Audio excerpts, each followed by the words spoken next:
Exactly 10 years ago, the manhunt for two dangerous escaped convicts from Clinton Correctional Facility had entered its third week. The North Country and the nation were captivated.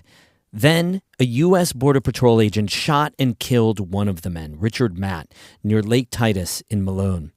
But his accomplice, David Sweat, was still on the loose until State Police Sergeant happened to spot him in a field in Constable, just a couple miles from the Canadian border.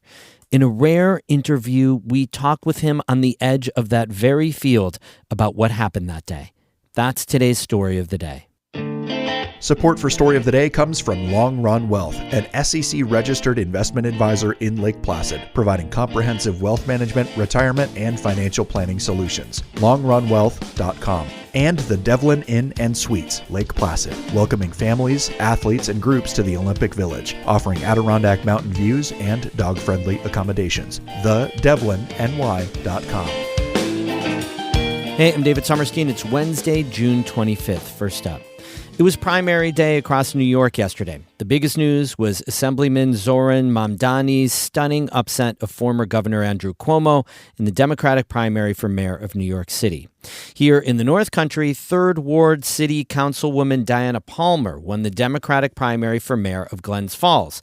She was running against incumbent Mayor Bill Collins.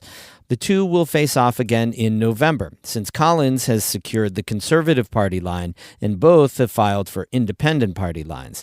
In the city of Watertown, 8 candidates were vying for 2 city council seats. The top 4 will move on to November's elections. They are Shane Garabrandt, Pete Monaco, Doug Osborne, and incumbent Lisa Ruggiero. And in the Herkimer County town of Webb, which includes Old Forge, town supervisor Bonnie Baker defended her job in the Republican primary, winning 52% of the vote against Garrett M. Hoffman II.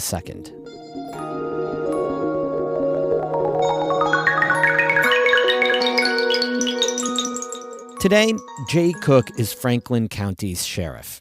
But 10 years ago, he was a sergeant, scouring the part of the North Country he knew best for escaped convict David Sweat.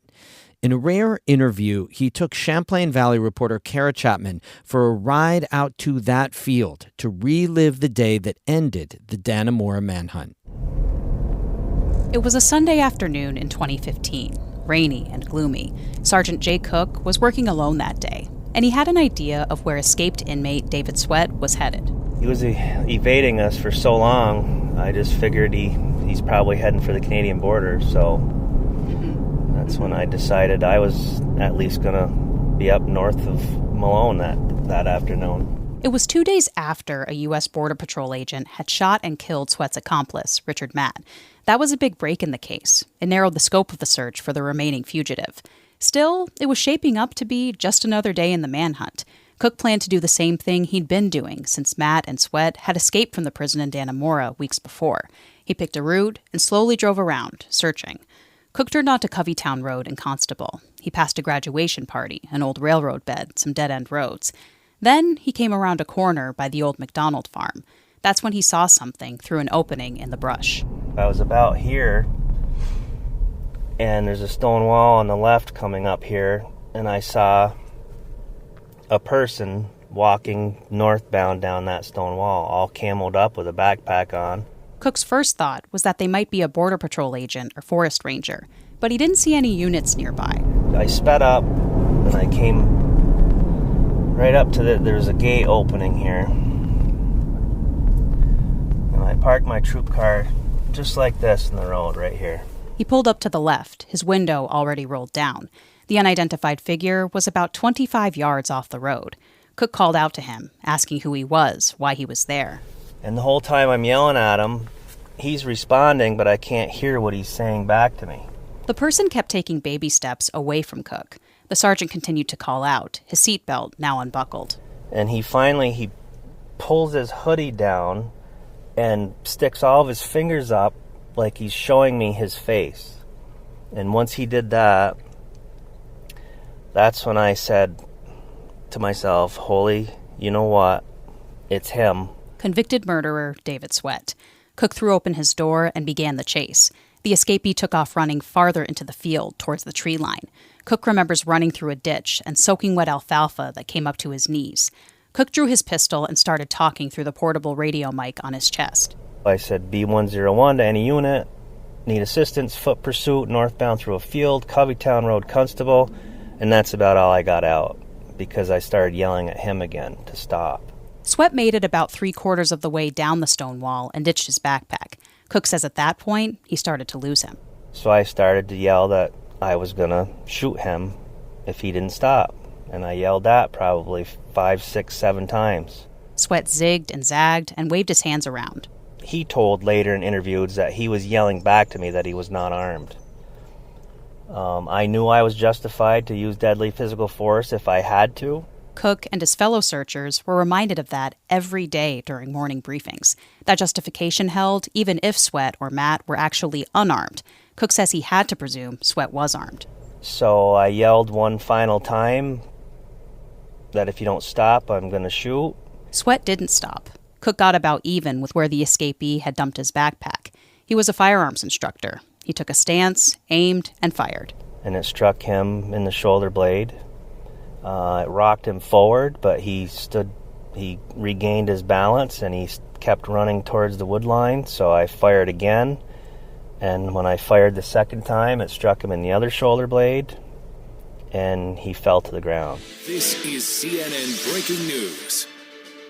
We begin with breaking news. CNN has now confirmed the escapee David Sweat has been shot. We are going to go to... It was later determined Cook was about 210 feet away from Sweat, or 70 yards. That's a long shot for a pistol. Cook approached Sweat. He told him to keep his hands at his sides and not to move. He radioed in that shots were fired, a suspect was down, and he needed medical assistance and backup. I thought about trying to handcuff him myself, but I ruled it out because I didn't know how bad he was injured or whatever. Cook held Sweat at gunpoint. The inmate talked to him as they waited for emergency responders to arrive. He had said he just wanted to be free. He had said he thought he was going to die. And he said he just wanted to just disappear. Cook says the few minutes before he heard the first siren felt like forever. A sergeant from a different troop arrived, helped Sweat sit up, and handcuffed him. Other troopers came and started providing first aid. Then the constable ambulance showed up to take Sweat to the hospital. Cook was escorted out of the field. He remembers feeling nauseous with his adrenaline so high, but he calmed down by the time he got back to the state police barracks in Malone. I was sitting in the back room and, people were in and out congratulating me, and that's when it sunk in. It's like, holy cow, it's done. It's over. Cook met with the troop commander and got a phone call from the governor. His wife came to bring him home.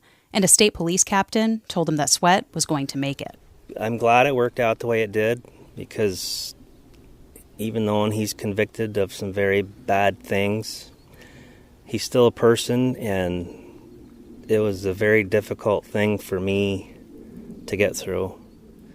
I wasn't trying to kill him. I wasn't trying to wound him. I was just trying to take him into custody. In the decades since, Cook hasn't talked publicly about the day the manhunt ended all that much. He says most days, he doesn't even think about it. He tends to compartmentalize different incidents in his career, not just the escape, but also the aftermath of Hurricane Katrina and 9/11. Things you see over your span of your career is just, most people aren't supposed to see that type of stuff, and it can bother you. Cook retired from the state police in 2018. He's now the Franklin County Sheriff. Part of the job is overseeing the county jail. Cook says there's one main lesson he's taken with him from the Dannemora prison escape. I'm fearful of an escape, I can tell you that. And I notice things at our jail that I immediately bring a stop to if I don't think it's up to standard.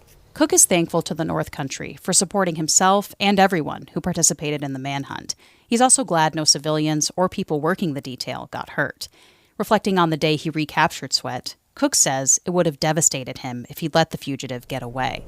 Because it was my job to take him into custody.